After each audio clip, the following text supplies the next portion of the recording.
And we are live on the YouTube channel. We have 90 on TikTok right now. Appreciate everybody that's already in here on the TikTok. Appreciate everybody that is joining in on YouTube. It's time to talk Lakers basketball. It's time to talk Houston Rockets basketball. It's time to talk big picture of the Los Angeles Lakers. The Lakers take the loss to the Houston Rockets 135-119.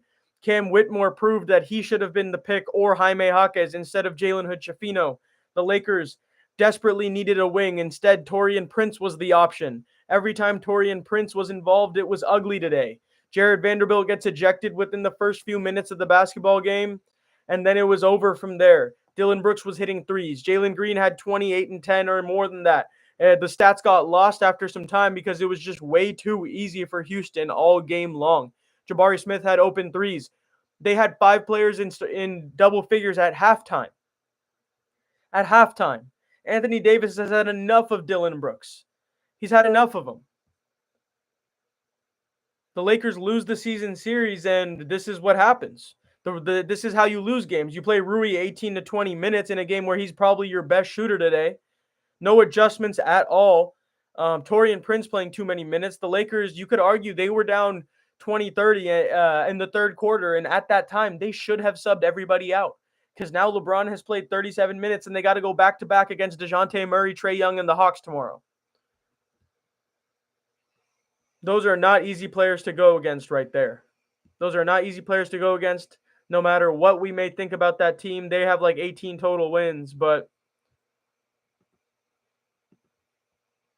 you can easily lose a game in Atlanta against DeJounte, who wants to prove himself against the Los Angeles Lakers, of his potential future team, that now just dropped to a 30% chance.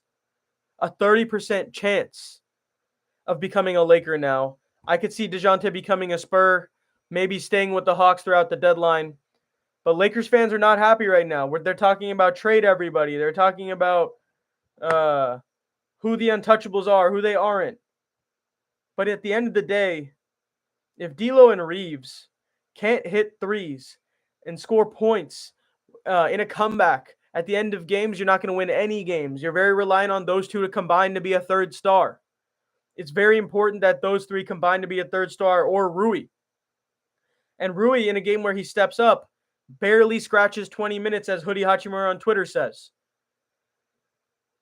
He says Darvin Ham hates Rui. I wouldn't go that far. I think he really does appreciate Rui Hachimura, but he's not showing it. He's not playing him enough. Taurean Prince has this man's heart.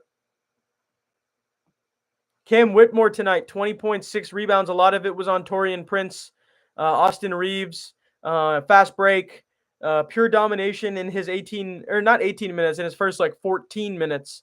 But the 18 minutes were ridiculous. Absolutely ridiculous. Jumping everywhere, proving that he was better than a JHS pick. Kobe Buffkin drops 43 today in the G League. Maybe he's even better than JHS. And that's no disrespect whatsoever. JHS made a great pass to Christian Wood at the end of this game. But it seems the Lakers would have benefited more from Jaime Jaquez or Cam Whitmore on this roster right now. Because even if you did sign Taurean, you'd feel very comfortable to trade him, Gabe Vincent, and another player maybe for a better upgrade. But now you're looking at Taurean Prince as an important wing on your roster. That is the wrong decision, to say the least.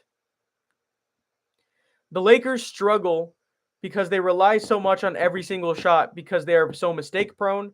They are based off athleticism. They only want to beat you with athleticism, size, and then hitting some miraculous shots, being excellent in ISO, in pick and roll. And then from there on, it's, best guy takes a shot. D'Angelo Russell wanted to swing the ball so much today, and then the one time they did it, they got a Taurean 3 in the corner, which feels like he goes 1 for 10 every game from corner, but he hit it. It just feels like the offense is stagnant. It feels like the defense in certain games can't activate. And even against the Warriors, a lot of bad mistakes were made, but because they were more athletic and LeBron was activated, and D'Angelo Russell was activated from 3, and AD was activated from mid-range, and it was a Steph Curry-LeBron matchup, they were motivated, so they went hard for that game. Vando was the X factor. Vando has been the MVP for the Lakers. You lose him, you're not going to win any games, and that's not a good feeling because the Lakers continuously do this. They lose 1 to 2 rotation players, and all of a sudden the team can't play anymore. Defense goes out the window when Vando's off the floor. Jackson Hayes gave you freaking phenomenal minutes in the fourth quarter. I thought he should have played way earlier in this game because I knew Sengun was going to eat. And one thing I am going to vouch for and do a video on and absolutely scream about is in games that AD is not having it, Jackson Hayes should be playing. And if AD wants to sit out, Hayes should start over Wood so Wood can be used to coming off the bench, shooting more pick and pop threes, while Hayes can run the pick and roll with LeBron, Reeves, D'Lo, and be a rim protector behind the lack of defense that they have with those guys. And really showed out in limited sample size against a slower big. So he just ran by him and just kept dunking 9 points. Really easy. Really easy. Christian Wood was awful today, unfortunately, against his old team. The Lakers have a lot to figure out because they have a lot of good talent. They just don't always put it together every single night. And that's going to be the crux of the Lakers for the rest of time. That's just how it is. Until they decide to get even more skilled at the guard position and maybe find an upgrade. And it's not this year, I think, where that upgrade is going to come. I think it's next year if Trae Young or Donovan become available. But it definitely seems that the Lakers could win a championship if they could up their ceiling to having that third star not come at such an aggressive price. Because you don't want to lose D'Lo. You don't want to lose Reeves. You don't want to lose Vando. You don't even want to trade Rui, really. But you might have to trade two of those guys or one of those guys and a pick, or Gabe, JHS, Torian, in order to up your ceiling, because a player like Whitmore is a ceiling rising player. A player like Jaquez is a ceiling rising player. A player like Derek White is a ceiling rising player for the Celtics. Drew Holiday, Kristaps Porzingis. Even though you have to lose Marcus Smart to do that, they did it. And I think that's why the Lakers have stood pat, and they said, we're not going to trade Austin Reeves for anyone but an all-star. And that doesn't really include DeJounte Murray because he's a one-time all-star of last year. And I think you're more looking at a Trae Young, Donovan, someone who you could pair with AD long-term, because AD's body at some point will break down. His hip is clearly affecting him. Didn't play the whole fourth quarter. It was all Jackson Hayes. They almost got within 11, but then LeBron missed a couple free throws after getting whacked in the face by Dillon Brooks, which was absolutely fucking ridiculous. I don't like to swear when we talk about this stuff, but it was ridiculous. Dillon Brooks poked the Bear, and the Bear did not respond the way he did last year in the playoffs. And he poked Vando, and Vando decided to poke him in the face and then get ejected. So the Lakers made a lot of mistakes. This loss is on them. Houston outshot them. And that is what it is. And we have more to talk about, of course, with the Lakers. There's so much more we can get into.